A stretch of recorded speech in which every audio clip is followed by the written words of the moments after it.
through the valley like thunder. The helicopters veered hard, caught in the shock wave. Dust and fire climbed hundreds of feet into the air, the sky turning orange and gray all at once. Inside the chopper, Mara sat slumped against the door frame, watching the inferno through half-closed eyes. Her body shook from exhaustion, but her gaze stayed locked on the valley disappearing below. Reeves's voice came over the headset. "We're clear. You did it, Lieutenant. You got them all." She didn't answer. She just closed her eyes. The camera would fade between images. The faces of the rescued soldiers, some crying, some whispering prayers.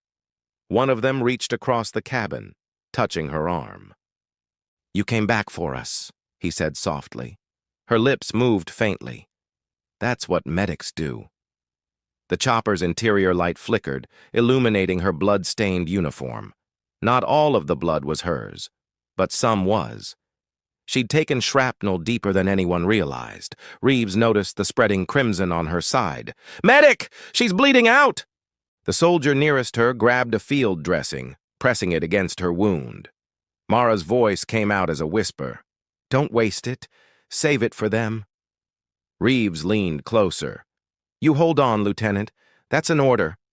She smiled faintly. "You can't order peace, sir." The camera drifted close, her eyes fluttering, her breathing slowing. Outside the window, the valley burned silently, like a fading memory. When the helicopter touched down at the field base, medics rushed her onto a stretcher. The last thing she saw was the sun breaking through the smoke, pale gold light cutting across the horizon. Then everything went dark. Weeks later, the war moved on. The valley was sealed, marked off on every map as Zone Echo, unreachable, untouchable. But at the forward base, something else remained. A letter, written in shaky handwriting, sealed in a blood-stained envelope. It was addressed simply, "To whoever finds this." Reeves sat on the edge of his cot, reading it aloud. "If you're reading this, it means you made it out. That's all that ever mattered. I didn't save anyone alone. We did it together. Every man who held a line, every woman who refused to look away. Don't remember me as a medic. Remember me as one of you, someone who stayed when it mattered." He folded the letter carefully. Around him, the ward was quiet. 200 men recovering, their lives owed to one woman who had refused to leave them behind. The camera would move slowly down the rows of cots, faces peaceful in sleep, the sound of distant helicopters fading into the night. On the wall above the medical tent hung her nameplate, Lieutenant Mara Ellison, and beneath it, a simple engraving. She treated the wounded and healed the world. The closing shot lingered on that nameplate, the wind brushing past it softly. Then, faintly, the echo of her voice, like a memory caught in the air. A heartbeat doesn't wear a uniform. Fade to black. Narrator, closing line. They found 200 wounded soldiers alive and one woman covered in blood. But what they truly found that day was humanity, buried beneath the war. The sound of the mountain was alive, low creaks, echoes, and the faint hum of shifting rock. Mara steadied her breathing, staring at the cracked ground beneath her boots. Reeves's voice repeated in her earpiece, faint and warped by static. "We're detecting heat signatures below your position. Multiple, maybe more survivors." She shone her flashlight downward, catching the shimmer of air movement through a narrow gap. Another tunnel. Deeper. Hidden. "We're going in," she said. "Negative," Reeves barked. "The ground's unstable. You go any lower, it'll bury you all." But she had already slung her pack back over her shoulder. "Then we better move fast." The camera would follow her descent, sliding through rubble, crawling over jagged rock, her flashlight beam slicing through dust and shadows. Behind her, the wounded soldiers followed slowly, trusting her completely. The air grew colder, wetter. Every breath left a small cloud. After nearly 20 minutes of crawling, she reached a steel hatch, half crushed but still intact. Scratched letters on the metal read, "Medical Storage, Unit 9. Mara's pulse quickened. This must have been part of the old supply network, she whispered. They built tunnels like this years ago. With a groan of effort, she forced the hatch open, and the beam of her light revealed something unexpected. Dozens of stretchers, shelves of sealed crates, bandages, IV bags, antibiotics. Everything she'd been missing for days. And in the middle of that buried chamber, 10 more soldiers, alive but motionless, their faces pale under flickering emergency lights. One of the men behind her whispered, "How did they survive down here?" Mara knelt beside a young private, pressing 2 fingers to his neck. Faint pulse. She smiled. Because someone sealed them in, to protect them. The camera panned slowly across the bunker. Across the improvised barricades, the bloodstains, the single word scrawled on the wall in charcoal. "Wait." She turned on her radio again. "Reeves, I found them. We're in an old medical unit under the canyon. We need extraction ASAP." But Reeves' reply wasn't what she expected. "Lieutenant, Command just ordered a controlled detonation to seal the valley. They think it's compromised. You've got 15 minutes. Her expression froze. "If they do that, everyone down here dies." "Copy that," Reeves said softly. "I'm stalling them. But you'd better move." Mara looked around, at the faces she had just found, the men she'd promised to save. Her voice came out steady, quiet. "Then we make 15 minutes count." And with that, she started hauling stretchers toward the surface. Every second was a battle. The tunnels shook as distant machinery roared above, the hum of drones preparing for demolition. Mara pushed herself harder, dragging one stretcher after another toward the collapsed exit. Her arm was still bleeding, her breathing ragged. "Leave me," one soldier begged, his voice weak. "You can't save all of us." She stopped, kneeling beside him. "Watch me," she whispered. The camera would track the chaos. Flashlights bouncing, dust clouds swirling, the rhythmic pulse of urgency. She organized the survivors into pairs, assigning those who could walk to carry those who couldn't. Her training had long given way to instinct. Over the radio, Reeves's voice came through again. 10 minutes, Lieutenant. They won't hold off much longer." Her response was simple. "Then tell them to aim high." The surface above trembled as charges were moved into position. Mara reached the final bend, the collapsed section of tunnel. Beyond it, daylight flickered faintly through cracks. "We're close!" she shouted. They started digging, hands tearing through rubble, nails breaking against stone. The camera would stay tight on her face, sweat and blood running down, dirt streaking her cheeks. Her voice trembled but never broke. "Keep going! Don't stop!"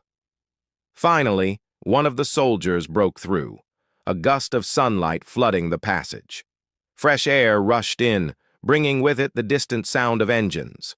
Reeves's voice shouted through the radio, "I see movement! She's coming out!" The camera cut to the surface, soldiers rushing forward as the first of the wounded were pulled from the earth, then another and another. Mara emerged last, dragging the final stretcher with her bare hands, gasping for air as the sun hit her face. Reeves ran toward her, grabbing her shoulders. "We've got to move now. They've already armed the charges." She nodded, barely able to stand. "Everyone accounted for?" "Everyone you pulled," Reeves said. "But you've got seconds, not minutes." As the last helicopter lifted off, Mara turned back to the canyon, to the place that had nearly consumed her. For a moment, she didn't move. She just stood there, staring at the valley of death that had given her back the living. Then the countdown began. "Detonation in 10... Reeves grabbed her arm. "Mara, go!" she whispered under her breath, eyes still fixed on the canyon. "I already did." And then, the mountain erupted. When the dust settled, the world looked like ash. The canyon was filled with smoke, the sun just a pale smear behind it. Reeves staggered to his feet, blood running down his temple. One of his men was shouting, digging through rubble. "Mara's down!" He dropped to his knees beside her. She was half buried under rock and sand, her arm pinned, her uniform torn open by shrapnel. But she was breathing, barely. Reeves pulled her free, pressing a hand to the wound on her shoulder. "Stay with me, Lieutenant. You hear me?" Her eyes fluttered open, dazed. "The survivors," she whispered. "They're safe. You did it." But she shook her head weakly. "No, there were more. Below." Reeves frowned. "Below what?" She pointed, a faint gesture toward the cracked ground where the canyon floor had split open during the blast, a gap just wide enough to reveal the faint glow of a buried tunnel. The team exchanged looks. The coordinates matched old intel, an enemy supply route that had supposedly collapsed weeks ago. But Mara knew better. "That's where they are," she said. Her voice was quiet, but there was something in it. Conviction, a memory that wouldn't fade. The camera would pan slowly downward, into that dark gap, revealing the faint shimmer of metal and motion. A flicker of flashlight. Someone was alive down there. Reeves called it in, but command refused backup. The area was unstable, aftershock risk too high. "Negative on extraction," the radio said. "Pull out." Mara pushed herself up, blood soaking through her bandages. "I'm not leaving them," she said. Reeves grabbed her shoulder. "You can't even stand." She met his eyes. "Then crawl." And she did. She tied her flashlight to her vest, slung her med pack over her back, and began to crawl toward the crack in the earth. The camera would tilt low, following her silhouette slipping into the darkness. Her voice echoed softly behind her as she disappeared into the void. "If they can still breathe, I can still fight." The tunnel air was thick, damp, metallic, filled with the smell of oil and decay. Her flashlight beam cut through swirling dust, landing on collapsed beams and broken weapons. The silence was suffocating, except for one sound, faint breathing somewhere ahead. She crawled through the narrow passage, her bandaged arm trembling with pain. The camera followed her beam of light, revealing carved walls smeared with blood, empty ration tins, and a single helmet resting beside a small lantern. It flickered once, then went dark. "Mara to command," she whispered into her radio. "I'm inside the tunnel.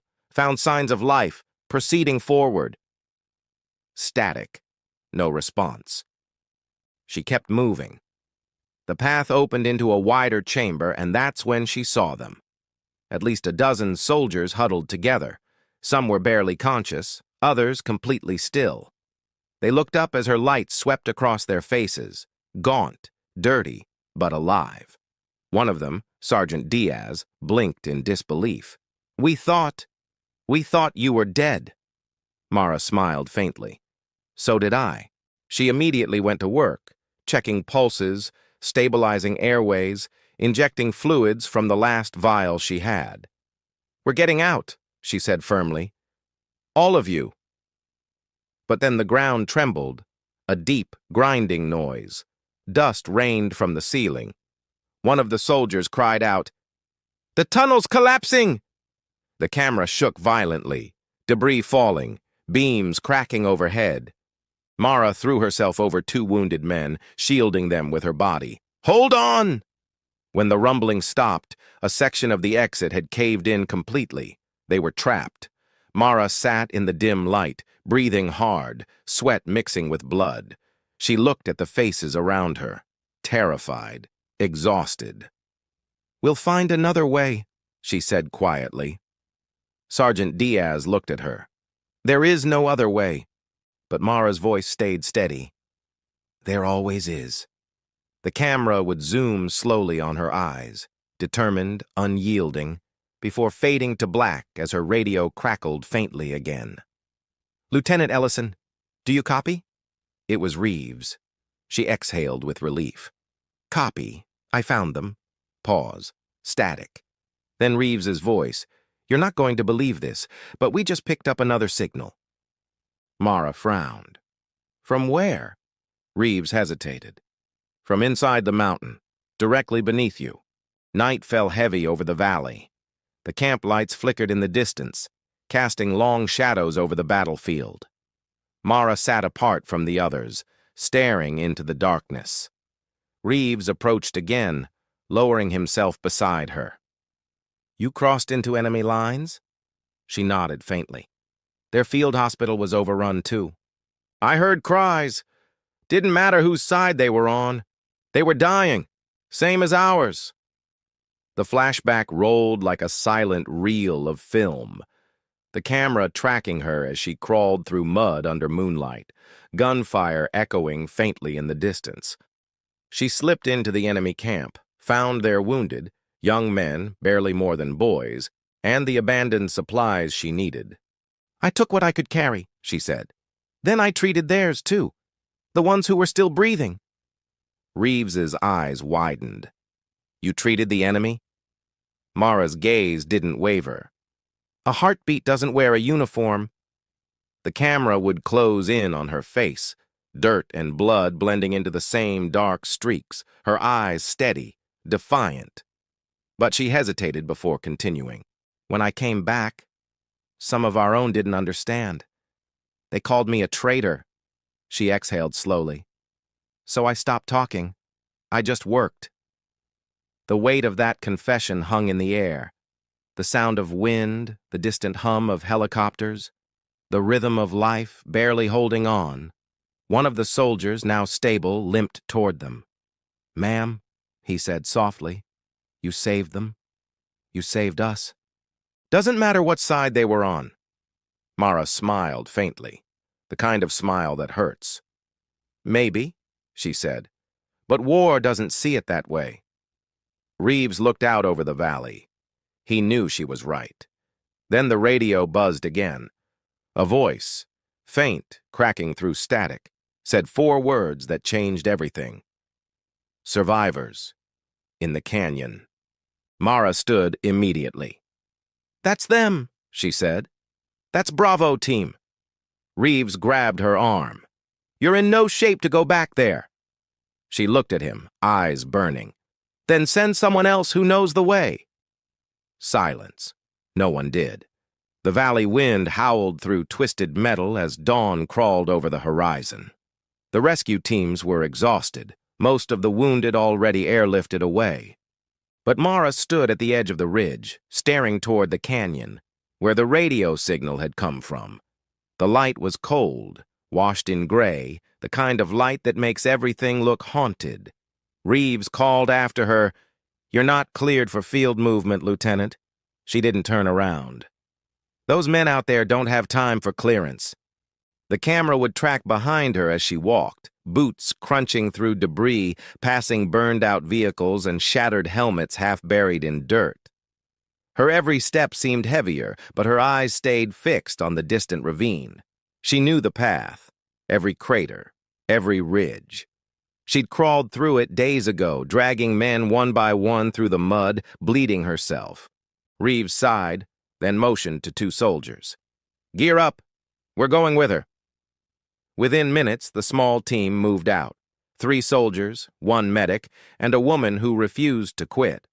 The canyon loomed ahead like a wound in the earth, black smoke still curling from its depths. The deeper they went, the quieter it became. Even the wind seemed to hold its breath. "Thermal shows faint movement," one soldier whispered, glancing at his handheld device. "Could be survivors. Could be—" He didn't finish the sentence. They found the first body near a rock wall, a young man from Bravo team, helmet cracked, dog tags clenched in his hand. Mara knelt beside him, her voice barely a whisper. "I'm sorry." She closed his eyes and kept moving. Then, from somewhere ahead, a faint cough. The team froze. Another sound. A groan, weak, desperate. Mara sprinted before anyone could stop her. The camera would follow in shaky motion, breath loud in the audio mix, heartbeats pounding under the score. She reached a cluster of rocks and dropped to her knees. Beneath a collapsed section of earth, 3 men lay half buried, barely conscious. "They're alive!" she shouted. "Get the stretchers!" The others moved in fast, but as they lifted the debris, a new sound tore through the air, the deep, hollow whistle of incoming shells. "Take cover!" Reeves yelled. The explosion ripped through the ridge. A violent flash, then darkness. The screen would fade to black, and over the ringing silence, one faint voice. "Mara?" The helicopter's blades cut through the silence of dawn. Below, a wasteland of smoke and broken earth stretched across the valley, once a battlefield, now a graveyard. The rescue team expected to find nothing but bodies, but as they descended through the gray mist, their radios crackled with static, and then a voice, faint, female. "We're still here," it whispered. When they landed, they found 200 wounded soldiers clinging to life, and one woman, covered in blood from head to toe. Like, subscribe, and click the bell icon for more stories. Her name was Lieutenant Mara Ellison, combat medic, age 29. Her uniform was torn, her face pale beneath streaks of dirt and crimson. She didn't speak when they reached her. She just pointed toward a makeshift shelter of burnt canvas and sandbags. Inside, 200 soldiers lay in rows, some breathing, some barely. Every inch of that shelter reeked of blood, smoke, and morphine. The rescue commander stood frozen. "Who treated them?" he asked. Mara just blinked, her hands trembling. "I did," she whispered. The camera would drift slowly across her face, eyes hollow, lips cracked, then pan to the wounded soldiers, each one patched, bandaged, or splinted. Some with IV lines made from plastic tubes, others stitched with thread torn from uniforms. It was clear she had been here for days, alone, no signal, no supplies, no sleep. As the medevac teams moved in, one of the younger soldiers grabbed Mara's sleeve. "She didn't just treat us," he murmured. "She fought for us." But no one yet knew what that meant. Outside, as the wind howled through twisted metal, the rescue commander looked at the field map. According to records, this unit had been declared lost a week ago. The valley was marked as Code Black. No survivors expected. Yet here they were, 200 breathing men, and one woman who had somehow kept them alive. But when they tried to load her onto the helicopter, Mara refused. She turned back toward the valley, her voice breaking. "Not yet," she said. "There are still more out there." The camera would hold on her, standing alone in the burning light of morning, a silhouette against the ruins, as the radio crackled again. A faint signal. A second group. The commander froze. "Impossible," he muttered, and Mara whispered, "No, it's them." Hours later, after the first evacuation flight lifted off, Mara sat on the edge of a field crate, silent. Her blood-stained gloves were still on. She wouldn't take them off. The commander, Colonel Reeves, crouched beside her. "You want to tell me what happened here?" he asked quietly. Her eyes were distant. "We were ambushed in the canyon," she said. "Communications cut. Air support never came. We fell back here. Then the shelling started." She swallowed hard, her voice shaking but steady. "When it was over, there were just a few of us left who could move. And then, it was just me." The camera would drift through flashbacks. Muted, gray-toned frames of chaos. Soldiers shouting, dirt exploding, a medic's bag torn open by shrapnel. Mara dragging bodies behind cover, pressing bandages to wounds under fire. No dramatic music. Just the ringing in her ears, the breathless urgency of survival. "I lost count after 48 hours, she continued. "I ran out of antibiotics. I ran out of morphine. I started boiling water, tearing uniforms for bandages. I used gunpowder to cauterize wounds." Reeves stared at her. "You mean you kept them alive for a week, alone?" Mara didn't answer. She looked down at her blood-soaked sleeves. "I did what I had to do." But the way she said it, soft, trembling, carried weight. There was something she wasn't saying. One of the medics approached. "Sir," he said. "We found something. You need to see this." They walked to a half-collapsed bunker. Inside were crates of medical supplies, untouched, still sealed. Mara's supplies. Reeves turned to her. "Why didn't you use them?" Mara's lips parted, but no words came out. Her eyes filled with tears. "I couldn't," she said finally. "They weren't ours." Reeves frowned. "Then whose were they?" Mara looked away, toward the far end of the valley, where the smoke still rose in slow black plumes. "The enemy," she whispered.